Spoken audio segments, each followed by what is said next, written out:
बिस्मिल्लाहिर्रहमानिर्रहीम। आज का हमारा टॉपिक जो है ये बार ग्राफ के वाले से है और चैप्टर हमने शुरू किया हुआ है आईकॉम पार्ट 2 का स्टैटिस्टिक्स का दूसरा चैप्टर प्रेजेंटेशन ऑफ डेटा।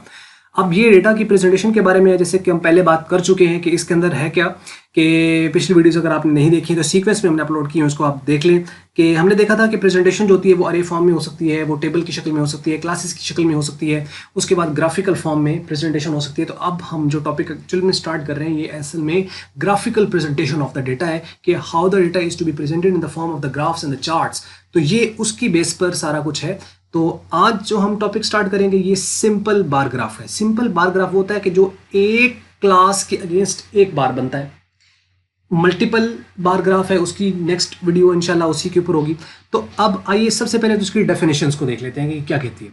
बात करते हैं कि bar graph is used to represent quantitative, qualitative, temporal and spatial data in the form of vertical bars.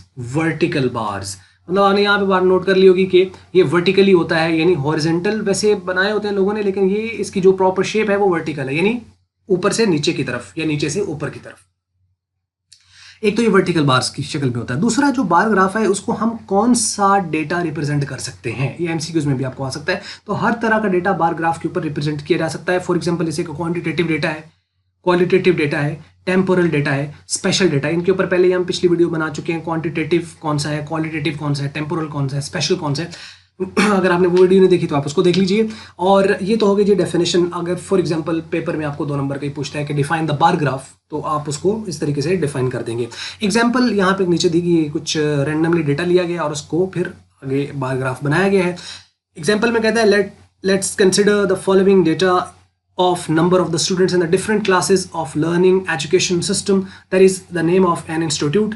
और इसके बेस पर जो है वो ये एक जो है वो डेटा हम इसको प्रेजेंट करेंगे कि बार ग्राफ की शक्ल में ये किस तरीके से रिप्रेजेंट होता है। अगर आप यहाँ पर देखें तो इधर आपको क्लासेस दी हुई हैं और आगे नंबर ऑफ स्टूडेंट्स दिए हुए हैं। अब क्लास है एफएससी, इसके स्टूडेंट्स बताए गए हैं 30, आईसीएस है इसमें 47, आईकॉम है इसमें 31 है, एफए है तो इसमें 13 स्टूडेंट्स हैं। अब यहाँ पर हमें जब इसको ग्राफिकली रिप्रेजेंट करना है तो हमें क्या करना है कि इनके जो नाम हैं उनको सबसे पहले देखना है।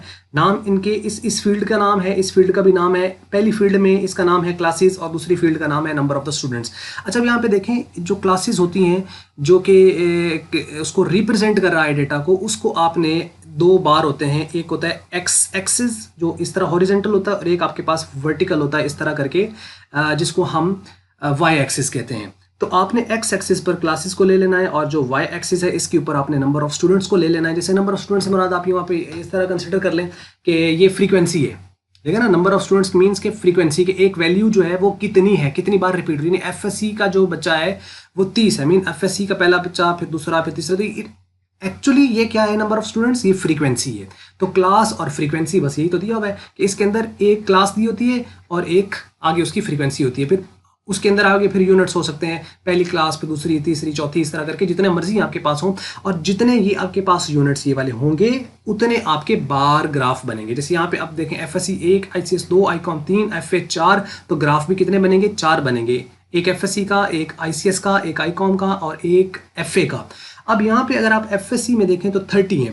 अब हमने ये तो डिसाइड कर लिया, इनके नाम दिख लिए, ये देखें ये क्लासेस आ गए, ये नंबर ऑफ स्टूडेंट्स आ गए, ये इसका नाम होता है। आप कोई सा भी नाम रख सकते हैं जो आप अपना इसको ग्राफ को देना चाहते हैं। जैसे ऊपर लर्निंग एजुकेशन सिस्टम लिखा हुआ था तो हम वो लिख सकते हैं, या लर्निंग एकेडेमिया लिखना चाहें तो वो आप यहाँ पे students eight learning academia, this is the name of the graph. तो ये आप देना चाहें तो आपकी मर्जी है, वरना ये यहाँ ज़रूरी नहीं होगा, आपसे रिक्वायर सिर्फ उन्होंने ये किया होता है। अब अगला आता है कि अब इसको हमने किस तरीके से ड्रॉ कैसे करना है। यहाँ पे तो ये आ गया। अब इसमें देखें कि एफएससी के अगेंस्ट आपके पास जो है वो 30 है वैल्यू, उसके बाद इसमें 47 है, 31 है, 13 है, मिनिमम वैल्यू 13 है और मैक्सिमम 47 है। अब हमने इस तरफ जो वाई एक्सिस पर वैल्यूज़ लेनी है उनमें जो यूनिट्स में जो क्लास का साइज़ है उसके मुताबिक हमने इनके पॉइंट्स डिफाइन करने हैं। नॉर्मली ये होता है कि ग्राफ पेपर पर ये बनता है, लेकिन अगर ग्राफ पेपर नहीं अवेलेबल तो फिर तो आपको सादा पेपर पर बनाना है। तो फिर आप क्या करेंगे, स्केल से ये 2 लाइनें लगा लेंगे इस तरह करके, एक्स एक्सिस वाई एक्सिस, और इसके दरमियान आपको बार को प्लॉट करना होगा। अब यहाँ पे देखें ये बिल्कुल जो जहाँ ये इंटरसेक्ट कर रहे हैं एक्स एक्सिस वाई एक्सिस, ये इसका ओरिजिन होता है जहाँ पे वैल्यू 0 होती है, ये 0 आ गई। अब मैंने इसमें जो गैप लिया हुआ है वो 5-5 यूनिट का लिया हुआ है, यानी जो क्लास साइज है वो 5 का है, यानी 0 से 5, 5 से 10, 10 से 15, 15 से 20, फिर 25। और इनमें अगर आप गौर करें तो जितना 5 है, 5 से 10 में गैप सेम है, 10 से 15 में गैप सेम है, 15 से 20 में सेम है। मतलब ये नहीं है कि मैंने 5 यहाँ लिखा है और 10 मैंने यहाँ लिख दिया और 15 मेरा यहाँ पे आ रहा है और 25 उसके बाद जो आगे 20 है वो मेरा यहाँ पे आ रहा है और जो आगे 25 है वो मेरा यहाँ पे आ रहा है। ऐसा नहीं है। मीन्स कि आपने इनके दरमियान जो क्लास का साइज़ है, हाँ इक्वल साइज़ क्लासेस हैं असल में चूँकि ये, तो इसलिए इनके दरमियान गैप सेम रहेगा। कुछ अनइक्वल क्लासेस होती हैं उनका गैप फिर वेरी करता है, तो वो आगे एडवांस अगर कहीं कोई क्वेश्चन वगैरह आता है तो वो भी आपको मैं बताऊंगा। लेकिन यहाँ के चूँकि इक्वल साइज़ है तो इसका मतलब इनके गैप दरमियान में इक्वल होना। एक तो ये बात आपने नोट कर लेनी है कि आप ड्रॉ करते वक्त एक इस चीज़ का ख्याल रखें।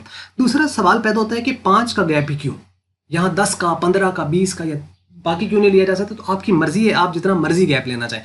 आप ये भी कर सकते हैं एक एक का आप ले लें तो उसके अंदर कोई इशू नहीं है, लेकिन ग्राफ जो है होगा वो बड़ा अजीब किस्म का बनेगा।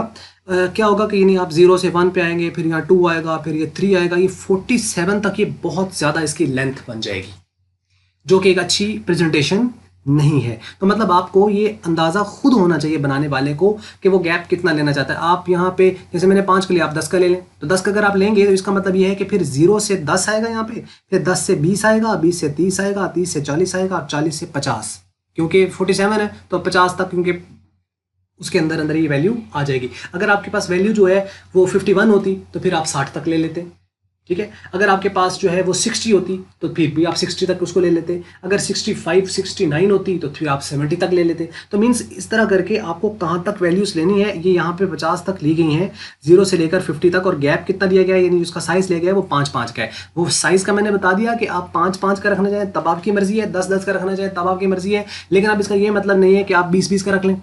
20 का रखेंगे तो बहुत ही छोटी वैल्यू बनेगी, क्योंकि वैल्यूज हमारे पास छोटी हैं। ये नहीं है कि 0 से 20 पे चलेगा और 20 से 40 पे चलेगा और 40 से 60 पे चलेगा। इसमें 60 का तुक इसलिए नहीं बनता, हालांकि इनमें खराबी नहीं है, लेकिन ये अच्छी प्रेजेंटेशन के अंदर काउंट नहीं होगा कि मतलब आपको 20-20 का गैप लेने की जरूरत क्या थी।